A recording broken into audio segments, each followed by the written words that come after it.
வணக்கம். நாடு முழுவதும் பல்வேறு பகுதிகளில் வாக்காளர் சிறப்பு தீவிர திருத்தப்பணி நடந்துள்ளது. இதில் முதல்வர் ஸ்டாலினுக்கு புரிதல் இல்லை என தமிழக பாஜக முன்னாள் தலைவர் அண்ணாமலை கூறியுள்ளார்.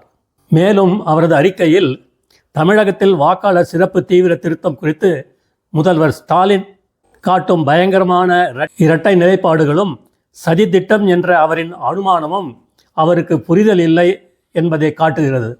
இது முதல் முறை அல்ல. இதற்கு முன் நாட்டின் பல்வேறு பகுதிகளில் 13 முறை வாக்காளர்கள் பட்டியல்களில் திருத்தங்கள் செய்யப்பட்டுள்ளன. சென்னை ஆர்கே நகர் இடைத்தேர்தலுக்கு முன் வாக்காளர்கள் பட்டியல் திருத்தத்திற்காக சென்னை உயர்நீதிமன்ற தலையீட்டை நாடியதை ஸ்டாலின் அவர்கள் மறந்துவிட்டாரா?